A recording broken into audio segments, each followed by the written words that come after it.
Hello friends, welcome back to my channel. তো আজ আমি আপনাদের সঙ্গে শেয়ার করব খুবই সুস্বাদু একটি রেসিপি, তেলকই রেসিপি।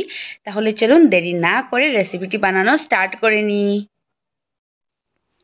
তাহলে রেসিপিটি বানানো স্টার্ট করা যাক। তো এখানে আমি তেলকই রেসিপিটি বানানো স্টার্ট করে দিলাম। এখানে আমি কই মাছ 8টা নিয়ে নিলাম। আপনারা নিজেদের যতখানি দরকার সেই হিসাবে নিয়ে নেবেন। তো নুন আর হলুদ দিয়ে ভালো করে মেখে নেব। আর তার সাথে অবশ্যই সরষের তেল অ্যাড করব, কারণ কই মাছ তেলে দিলে খুব বেশি ফুটতে পারে। তার জন্য সরষের তেল দিলে খুবই ভালো হয়, ফুটে চুকে পড়ার চান্স থাকে না। তো তার সাথে আমি অল্প খানিকটা সরষের তেল অ্যাড করছি। তারপর ভালো করে মেখে নেব। আর মেখে আমি 10 মিনিটের মতো এমনিতে রেখে দেব।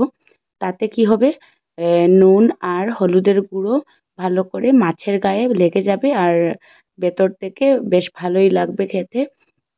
তো আমি এইভাবে ভালো করে মেখে নেব। কই মাছ আমি ম্যারিনেশন করে রেখে দিলাম। আর এই পাশে আমি জিরে নিয়েছি 2 টেবিল চামচ। আর তার সাথে নিয়েছি আমি আদা, এখানে আমি 1 ইঞ্চির মতো আদা নিয়েছি। 2টো কাঁচা লঙ্কা নিয়েছি, ওগুলোকে ভালো করে মিক্সিতে পেস্ট করে নেব। তো আমার পেস্টটা হয়ে গেছে কমপ্লিট। আর অপরদিকে আমি এখানে তেল বসিয়ে দিয়েছিলাম। তেলের মধ্যে সবকটা মাছ আমি ভেজে নেব। যেহেতু তেল দিয়েছি তাই ফাটবে না, তাও আবার আমি লিডটাও ভালো করে কভার করে দিলাম। তো এইরকম করে কই মাছগুলো ভাজতে হবে।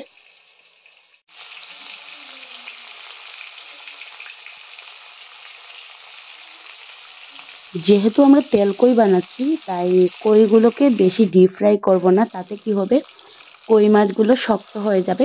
কিছুটা কমই ফ্রাই করব, অল্প অল্প ফ্রাই করব। তাতে কি হবে, কই মাছটা খুবই নরম থাকবে আর বেশ ভালো লাগবে খেতে। তো আমি এইরকম করে পাল্টে দিচ্ছি।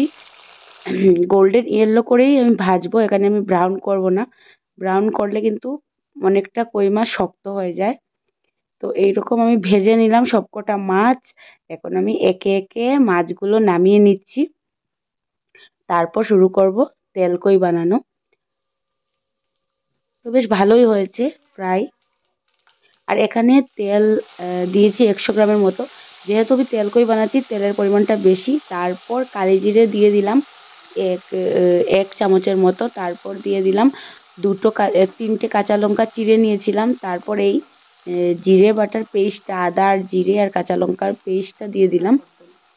এই পেস্টটা দিয়ে দেওয়ার পর আমি ভালো করে নাড়িয়ে নেব। আর এটাকে ভালো করে কষাতে হবে। তো আমি গ্যাসের ফ্লেমটা আপনারা অবশ্যই কম রাখবেন, আমিও কম রেখেছি।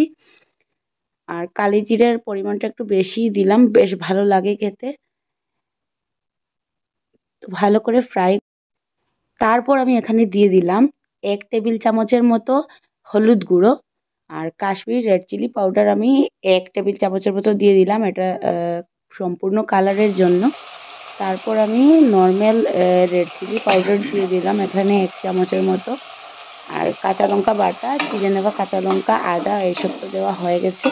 আর তারপরও যদি জালটা একটু বেশি বা কম দিতে চান, তাহলে কম বেশি করতে পারেন। তারপর আমি নুনটা দিয়ে দিলাম। তারপর দিয়ে দেব একটা কুচি করে রাখা টমেটো।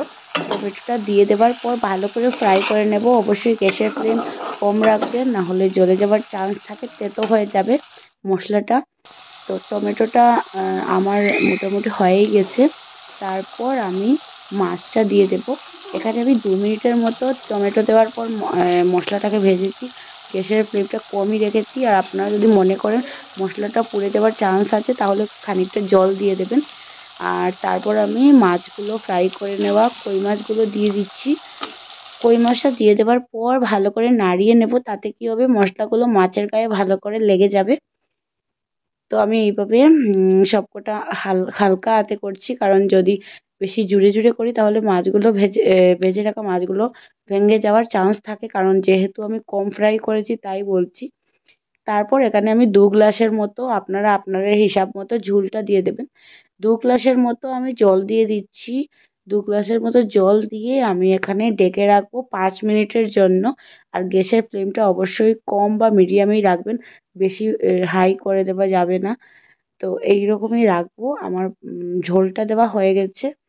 আর যেহেতু তেল কই করছি, তেলের পরিমাণটা অবশ্যই বেশি দেবেন, না হলে কিন্তু খেতে টেস্টি হবে না।